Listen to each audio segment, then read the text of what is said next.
Hey, how you doing? This is some guy named Jay, and you're not. And this is another installment of the SNL podcast.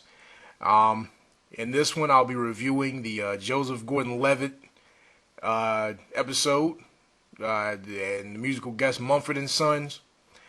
I made a little preview, a little promo earlier, and I said Joseph Gordon-Levitt's name wrong. I said leave it, because I don't really hear his name said too much in my day-to-day life, so I just mispronounced his name wrong, and yeah, just want to correct that as Levitt, Joseph Gordon-Levitt, of course. I can't read, apparently.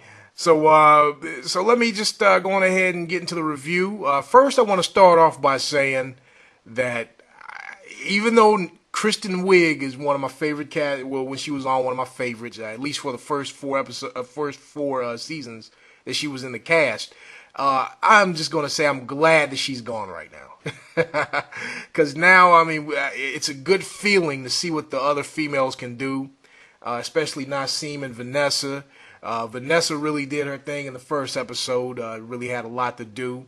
Nasim is getting at least one or two solid skits an episode so far, it seems, and I'm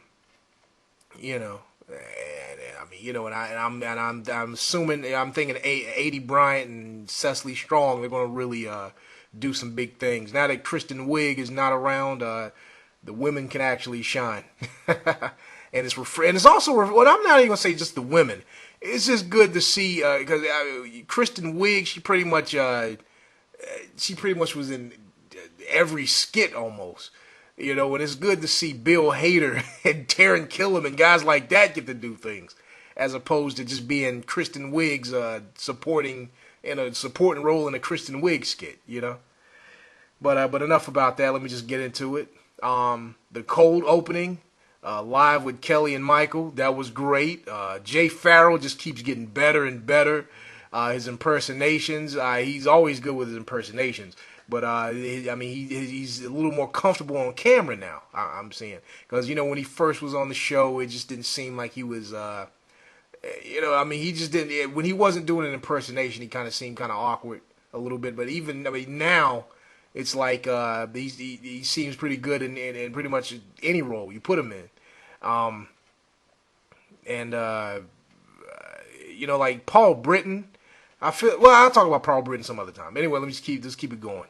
I really did like the cold opening. I'm glad Jay Pharaoh got to say live from New York back to back and did 2 episodes. It seems like Jay and Nasim is going to be like a good little tag team, kind of like Taran and Vanessa. It seems like they kind of do a lot of skits together. And they seem to have a good little chemistry.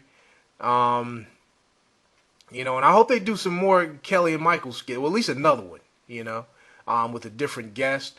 Bill Hader did this. Bill Hader's another master do a bunch of impersonations. As Robert Pattinson, it was pretty good. And Robert Pattinson, I think he may end up hosting this season. I put him on my list of people I think is going to end up hosting. The monologue. Oh, another thing I'd like to say. When Joseph Gordon-Levitt hosted I think it was 2009. When he hosted back in 2009, I actually liked that episode better. But this episode, I'll break that down as I go. The monologue, it just seemed like an excuse to dance. It really wasn't that funny. The stuff that happened in the audience, it was kind of predictable. Him dancing up on Nasim and Keenan, doing what he did. It was funny how Taran Killam and Jay Pharaoh came out there with their their chiseled bodies, and then Bobby Moynihan comes out there all fat and frumpy, and then he's going to tear his vest off, but he tears it off and there's another vest up under it. That was funny. Let's see, the low information voters of America. Funny premise, but I think the jokes were kind of kindergartenish. If I sneeze and fart at the same time, those kind of jokes are played out, and I think a lot of that they could have made that funnier, I think, but they just didn't work it, And I'd also like to add that Cecily Strong, oh my God, she is mad attractive.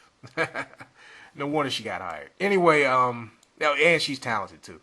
Uh, let's see what else? The son of the son of the most interesting man in the world commercials. That was pretty good. Um, it wasn't like crazy funny, but I liked how they did that. Yeah. And like I said, Cecily Strong still looking good. Had no lines. She kind of looked like she was just kind of like in a like I don't know, like she was just kind of like the half drunk or something. But I mean, this is a beer commercial. I guess you gotta play the part. Um, let's see. The private detective skit wasn't really feeling it. Bill Hader is very good. One of my favorite cast members. If I mean, well, yeah, I'm just going to say he's my favorite cast member right now. But I just really wasn't feeling that. That private detective skit, they could have done without that. Or they could have did something else. Uh, let's see. The hypnotist skit. It was okay. It was okay. I think the thing about it was more like a Taran Killam kind of. It was kind of a skit just so people would see what Taran Killam can do. Taran Killam, in addition to him being good at doing impersonations and being a good kind of actor, he does a lot of physical comedy and does a lot of dancing and moving around and things like that.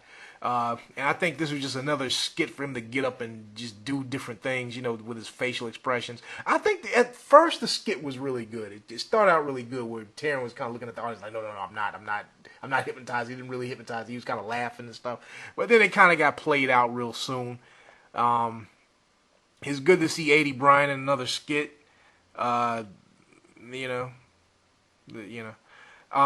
let's see the GOB tampons. That was good. It was okay. It was funny. Like I said, I'm not going to be reviewing the musical guests.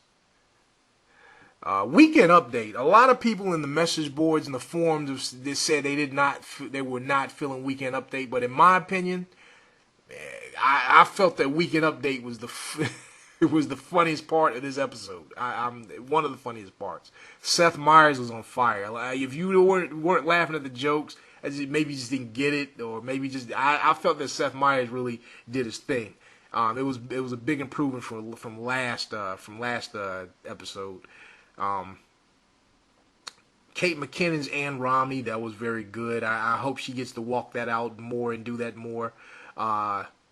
Because it doesn't look like it doesn't look like Mitt Romney's gonna win, and rightfully so. Hopefully he doesn't. But I guess you know who I'm for. But yeah, at least get to do it a few more times before he loses. Jay Farrell, Stephen A. Smith, that it was funny. I seen him do it on I think on a YouTube thing, and he got to do it on Weekend Update. Very funny. Let's see.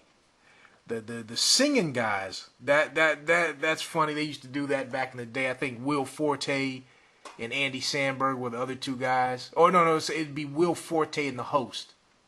And then when Will Forte was gone, I think they replaced him with Andy Samberg. So where they say little crazy things in between the lyrics of the song. Bill Hader was funny. And this seems more like a Jason Sudeikis skit. I think he might be writing these. Keenan Thompson, he was funny in it too. It was. I like it when they do this. And they kind of hit me from a different angle because I wasn't expecting them to do that. They kind of hit it from a different angle. See, I like it when they do recurring skits and they kind of switch it up a little bit. They at least throw some different elements in it. Kind of like the Roger Brush they did on the season premiere. I thought that it was good because they had different jokes, had a different it was the same thing, but they kind of spiced it up a little bit. The Finer Things wasn't really feeling it. I mean, I felt like it was a funny premise, because rappers, they always talk about the material, the rap about material things, the cars and the jewels and the different designer clothes they have, and I felt like they could have took that premise and made it funnier, but they kind of clowned around too much on it. Keenan was too over the top.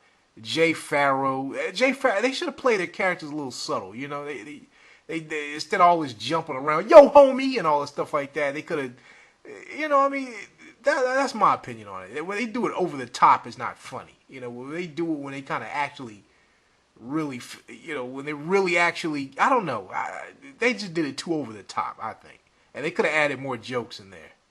You know, and I bet you it's coming back too, because Pharaoh needs to. I guess he felt like they feel like he needs a recurring character, and I guess this is going to be one of the things in addition to his principal character. Let's see the daughter skit where Joseph Gordon-Levitt played the daughter, and Fred Armisen was trying to pass her on to the Tim Robinson's character. Wasn't really feeling it that much. I wasn't feeling the singing, the Fred Armisen and Kate McKinnon's little singing little bit. Wasn't really feeling that. What I kind of did like about it, how Joseph Gordon-Levitt has his big muscle arm, his toned up arms was all poking through the dress. That was kind of funny. They could have, I don't know, they could have did that differently. I really wasn't feeling that one that much. And after looking at that skit, I'm kind of thinking, why is Fred Armisen still here? I mean, I like Fred and all, but I mean, what? Go do something else. If this is what you're going to be doing, get out of here. Let's see. Fred Armisen, like I said, he's good. I did like the Roger Brush from the season premiere, but I mean, come on, this stuff is not. I wasn't feeling it. The Powers Realty. It's good to see Tim Robinson do another thing at the end of the show. And Nasim did her thing in it. It was okay. It was pretty funny. I guess this might be a little recurring thing for Tim. Like, I guess at the end of each episode, he's gonna have a little commercial that he's in at the end. Maybe he's pitching these. I don't know, but yeah, it was cool. It was cool.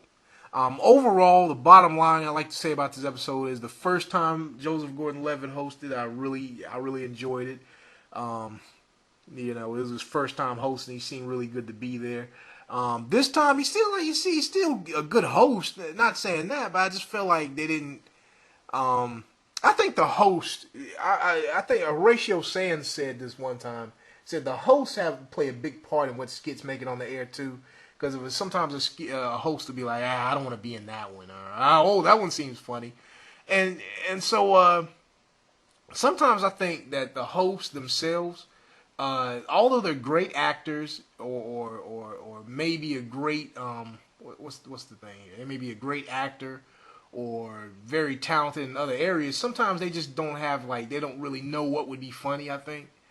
And I think they kind of pick skits based on what they think would be fun to do. And I think that's what Joseph Gordon-Levitt did. Like, oh, that sounds fun. I'd do that. Oh, that sounds fun. Not really thinking that, that's not going to be a good skit, though, at the end of the day. I could imagine him do, in addition to, somebody like Seth MacFarlane. We already know that he has a great sense of humor based on what he's coming out. The type of material he comes out with, like Family Guy and The Cleveland Show and American Dad and Ted and all these other things he does. So we know he's funny. So I felt like that episode was a little more funnier. I guess he felt like, oh, this is gonna be funny, or that's gonna be funny, But yeah, I think I just like the first time Joseph Gordon-Levitt hosted. I liked it better. It was a lot of stuff I remembered I liked, But this time it just seemed like it was just kind of like I don't know. I still liked his energy. He's still, I liked his energy. And also too, if I'm not mistaken, I know he played in Third Rock from the Sun when he was a kid with another SNL, legend, Jane Curtin. And didn't they do an episode where they did some kind of alternate reality where Joseph Gordon-Levitt's character was actually a cast member on Saturday Night Live. I think I remember that, and that was back when Daryl Hammond and Anna Gasteyer, were still in the cast. I think. And actually, Daryl Hammond and Anna Gasteyer, they were actually in that episode, I think. I really didn't watch that show that much. I really wasn't really following it like that, but a few times I caught it, and I could have sworn I saw that. But I guess maybe just just being able to touch the set of SNL, it was always a dream for Joseph Gordon-Levitt, and he's done it twice. They may ask him to host again, but maybe not so soon, but. Bottom line, it just seemed like this was just another episode, Well, again, I'm some guy named Jay. This is the SNL podcast. Good night and have a pleasant tomorrow.